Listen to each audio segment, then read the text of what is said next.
이번 사연은 김장김치 갖다 주러 온 시어머니에게 맏며느리인 큰형님이 나와보지도 않고 인터폰으로 김치를 문 앞에 두고 가라 했다는 소리를 듣고 큰형님에게 개쌍욕을 퍼부어줬다는 사연인데요. 시부모님도 시원해 하셨다는데 무슨 일이 있었던 걸까요? 함께 보시겠습니다. 사연 시작 전에 좋아요, 구독 부탁드리겠습니다. 채널에 큰 힘이 됩니다. 안녕하세요. 30대 후반 아이 둘 키우는 워킹맘입니다. 저희 시부모님이 너무 안 돼 보여서 화가 났습니다. 김장김치 가져다 주려고 온 시부모님을 나와보지도 않고 인터폰으로 문 앞에 두고 가라는 며느리가 세상에 또 있을까요? 시댁에서 다 해주었기 때문에 그렇게 편하게 살면서 시부모님을 그렇게 대할 수는 없는 거라고 생각합니다. 10살 넘게 차이가 나는 큰형님에게 개쌍욕을 했습니다. 제가 큰형님에게 무지 기분 나빴던 일도 있었기 때문에 과민 반응을 한 것 같기도 해요. 남편은 삼형제 중 막내이고 시부모님은 객관적으로 봤을 때 좋은 분들입니다. 시부모님 두 분 다 주관이 강한 분들이라 좀 힘들 때도 있지만 다른 좋은 면이 더 커서 저는 저희 시부모님을 존경합니다. 결혼할 때도 지원을 해주셨는데 저희 부모님도 같은 지원을 해주시느라 진땀을 뺄 정도였어요. 그렇게 지원을 해주셨지만 저희 시부모님은 생색 한 번 낸 적 없으시고 아주버님들에 비해 덜 해준 것이 미안하다고 하셨어요. 작은 아주버님과 작은 형님도 저희에게 미안해합니다. 그렇게 비교하면 저와 남편이 불만을 가질 수도 있겠지만 남들과 비교하면 불만을 가질 일이 없을 정도로 저희는 양가의 지원을 받은 거예요.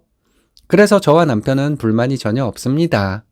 저희 시어머니는 성격이 강한 분이신데 할머님, 할아버님을 돌아가실 때까지 모시고 살며 마음고생도 많이 한 분이세요. 시집살이도 꽤 한 것으로 알고 있습니다. 시어머니는 밖에 나가서 일을 한 적은 없지만 시부모님 모시고 살며 알뜰하게 살림 잘한 것만으로도 칭송받아 마땅하다고 생각해요. 큰아주버님은 일찍 결혼했습니다. 큰아주버님과 큰형님은 동갑이고 혼전 임신으로 결혼했다고 들었어요. 저희 시부모님은 별 말씀 없이 큰형님을 며느리로 맞았고 집도 해주시고 혼수도 받지 않고 살림살이까지 전부 해주셨다고 합니다. 저희 시어머니 성격상 며느리에게 시집살이를 시킬 분은 아니에요. 그런데 큰형님은 본인이 어린 나이에 시집을 와서 고생하며 살았다는 말을 입에 달고 사는 사람이었어요. 시부모님은 자식들이 오면 좋고 아니면 말고 이런 식이에요. 아들이 결혼해서 힘들게 시작하는 것이 싫다고 집을 한 채씩 해주어야 한다는 마인드를 가진 분들입니다. 첫째와 둘째에게는 집을 한 채씩 해주었는데 막내인 저희에게는 전세자금밖에 못 해주었기 때문에 저희에게 종종 미안하다는 말씀을 하는 분들이죠. 시댁에 제가 뭘 사간다거나 음식을 해간다거나 하면 꼭 돈을 주셨습니다. 제가 해드리고 싶어서 하는 건데 왜 돈을 주시냐 해도 시어머니는 너네가 무슨 돈이 있다고 이러냐며 돈을 주셨어요. 제가 극구 사양을 하면 아이들 용돈 명목으로 돈을 주셨습니다. 최근 들어서는 제 설득에 넘어가셔서 받기만 하는 경우도 있기는 해요. 자식들 그렇게 키우고 장가 보내셨으면 그냥 받으셔도 되는 것이고 해주신 거 생색도 내셔야 자식들도 고마워한다고 제가 시부모님을 설득했거든요. 이건 둘째 형님과 제가 얘기하다가 나온 말이었고 둘째 형님은 제가 말을 잘하니까 저보고 말하라고 해서 제가 시부모님께 말씀드리게 된 것이었습니다. 둘째 형님은 전업주부예요. 둘째 아주버님은 외벌이로 살고 있지만 집안일도 잘 도와준다고 합니다. 저희 시부모님은 자식들 잘할 때 집안일을 안 시켰는데 결혼하고 마누라를 도울 줄도 안다고 대견스럽다고 말씀하시는 분들입니다. 저희는 맞벌이인데 남편이 집안일에 좀 요령을 피워요. 남편이 집안일을 잘 안 하려는 것을 시댁에 가서 고자질하면 저희 시어머니는 정색을 하고 남편을 혼내십니다. 솔직히 제가 집안일을 더 많이 해도 저는 상관없어요. 시어머니가 제 편을 들어주시는 것으로 만족합니다. 남편이 저보다 연봉이 높기 때문에 불만이 별로 없는 건지도 모르겠어요. 아들 둘을 키우면서 저는 시어머니가 인격자라는 생각이 많이 들었어요.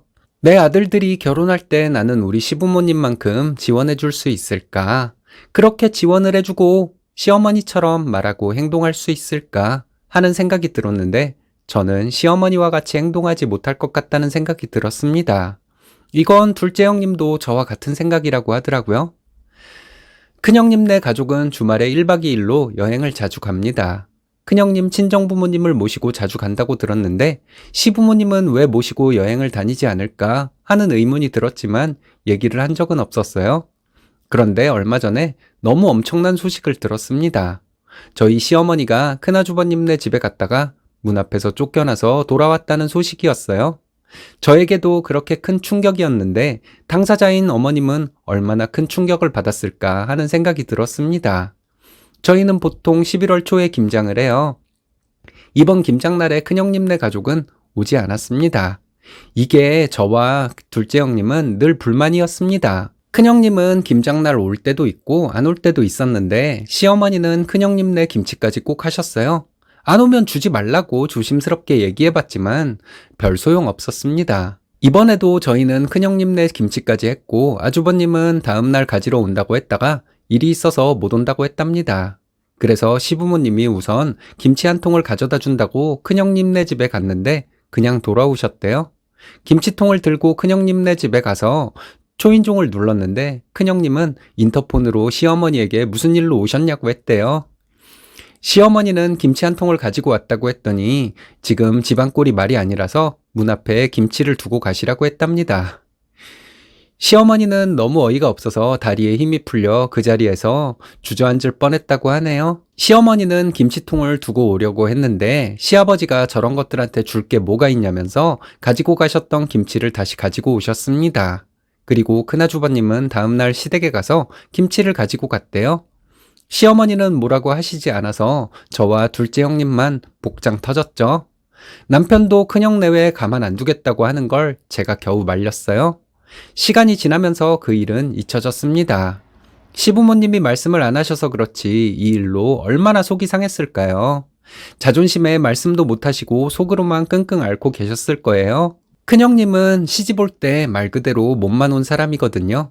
저희 시부모님이 집과 살림살이 전부 해주셨고 어렵다고 할 때마다 어느 정도 도움을 주신 것으로 알고 있습니다. 그런데 큰형님은 자기가 맏며느리로서 큰 역할을 하고 있는 것처럼 말하곤 했어요. 시어머니 입장에서 그런 말을 들으면 얼마나 꼴사나웠을까요? 그런데도 시어머니는 큰형님에게 싫은 소리도 거의 안 하신 분이십니다. 그리고 지난주에 시댁에 모두 모였습니다. 시댁 근처 중화요리집에서 식사를 하고 시댁으로 다 함께 갔어요. 큰형님네 자녀들은 대학생 하나와 고등학생 하나가 있는데 그날 둘 다 오지 않았습니다. 둘째 형님네 아이들과 저희 아이들은 왔고 자기들끼리 방에 들어가서 놀고 있었어요. 거실에서 과일을 먹고 있는데 그날따라 큰형님이 자기가 시집와서 고생했다는 얘기를 평소보다 더 심하게 하더라고요. 정말 욕이 나오려는 걸 간신히 참고 있었습니다. 자기는 꽃다운 나이에 시집와서 시부모님을 모시고 1년을 살았다며 지금까지 애 둘 낳아 키우고 남편 내조하며 살았다고 하는데 누가 들으면 큰형님이 무슨 현모양처인 걸로 알겠더라고요. 그리고 자기는 효심이 깊은 효부랍니다. 동서들이 들어오기 전까지 자기 혼자 제사 음식 다 했고 집안 대소사를 도맡아 했답니다. 이날 처음으로 시어머니가 며느리에게 뭐라 하셨어요? 우리랑 같이 살 때 너희들 살 집 마련이 안 돼서 같이 산 것이고 그때 네가 한 게 뭐가 있냐? 이러시더라고요. 우리한테 너희가 얹혀 산 것이지 너희가 우리를 모시고 산 거라 생각하냐 하셨어요. 저와 둘째 형님은 서로 쳐다보면서 놀란 표정이었습니다. 큰형님이 이상한 말을 할 때 저와 둘째 형님은 정말 한마디 하고 싶었는데 시어머니가 하지 말라고 그러면 형제간의 의가 상한다고 해서 못하고 있었던 거거든요. 그런데 시어머니가 이렇게 말씀하시는 게 저는 너무 반가웠습니다. 큰형님은 놀란 표정이더라고요. 그러다가 겨우 하는 말이 어머니, 그렇게 말씀하시면 저 서운해요. 이거였네요. 시아버지가 서운하다고? 네가 서운하긴 뭘 서운해? 이러면서 언성을 높이시는데 제가 끼어들어서 말했습니다. 형님은 맨몸으로 시집와서 시부모님 덕에 편하게 살았잖아요. 그럼 시댁에 잘해야 하는 거 아니에요? 이렇게 말했더니 큰형님은 버럭하면서 내가 뭘 어쨌는데 지금까지 잘하고 살았어. 이러는데 하도 당당한 태도로 이렇게 말해서 순간 설득당할 뻔했네요. 잘하긴 뭘 잘해요. 제삿날이나 김장날에 기분 내킬 때만 오는 게 시댁에 잘하는 거예요? 제 말에 둘째 형님은 그것뿐이야. 시부모님 생신 때도 형님은 기분 내킬 때만 오잖아. 이렇게 말했어요. 큰형님은 표정 관리 안 되고 있었는데 제가 그렇게 효부인 사람이 시부모님을 문 앞에서 내쫓아요? 그거 페류나들이나 하는 짓이에요. 이렇게 말했습니다. 큰아주버님이 그건 또 무슨 말이냐고 묻더라고요. 그래서 제가 다 말해주었어요. 어머님이 김치 가져다 주려고 갔는데 형님이 문도 안 열어주고 김치통 문 앞에 두고 가라 했다는 거, 그리고 시부모님이 무슨 택배 배달 간 거냐고 했습니다. 큰형님은 그게 아니라 그때 집안꼴이 말이 아니라 시부모님께 창피해서 그렇게 한 거지 이러는데 정말 이게 인간인가 했습니다. 남편이 그럼 형수님 몰골도 말이 아니라 얼굴도 안 내민 거예요? 이러고 둘째 아주버님은 형수님 못생긴 얼굴 보고 싶어서 우리 엄마 아버지가 찾아간 거겠냐고 했습니다. 그날은 시부모님도 저희를 말리지 않으셨어요. 큰아주버님은 형님에게 따라 나오라고 하더니 집으로 가버렸더군요. 다음날 큰형님 전화가 왔습니다. 왜 말을 그렇게 하냐면서 숫자 들어가는 욕도 하더라고요. 시댁에서 지원받아 살면서 친정부모님이랑 놀러 다니고 싶냐고, 형님 부모님은 사돈한테 고마운 마음도 없는 양심도 없는 사람들인가 보다고 했습니다. 큰형님은 너라고 하면서 소리를 지르더라고요. 예전에 한번 저한테 혼잣말 비슷하게 미친년이라고 한 적이 있었거든요. 너 같은 쌍년한테 할 말이 없어서 우리 시부모님이 아무 말 안 하는 줄 아냐? 우리 시부모님이 인격자니까 아무 말씀 안 하시는 거지. 너 같은 년은 두들겨 패고 구박하고 하는 사람한테나 잘하지, 이 개 같은 년아.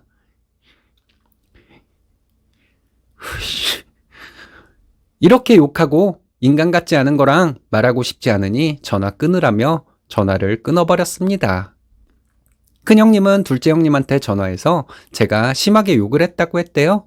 근데 웃긴 건 둘째 형님이 욕먹을 짓을 했으면 욕먹는 거라고 했답니다.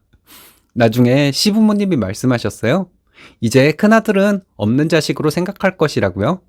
찾아오지도 못하게 할 것이라는 말씀도 하시더군요. 그날 시부모님을 위로만 해드리고 왔는데 집에 와서 남편은 솔직히 말해서 큰형을 그렇게 키운 건 부모님이라고 하더라고요. 그렇게 조건 없이 다 퍼주니까 버릇이 나빠진 것이라고 하는데 제가 남편에게 엄청 뭐라고 했어요. 그럼 똑같이 퍼주었는데 둘째 아주버님이랑 우리는 왜 큰아주버님처럼 안 하냐고 했더니 남편은 입을 다물더라고요. 사실 큰형님네 아이들은 잘 오지도 않아요. 지들이 누구 덕분에 그렇게 살았는지 모르는 거겠죠.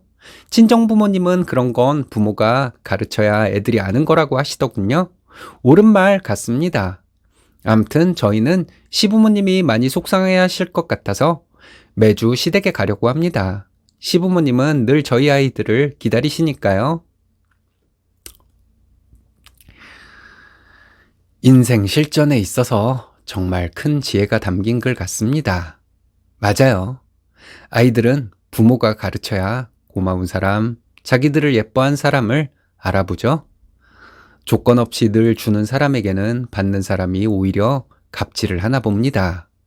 저도 비슷한 일을 겪으며 고민을 했던 때가 있었네요. 공감하시는 분들이 많을 거라 생각합니다.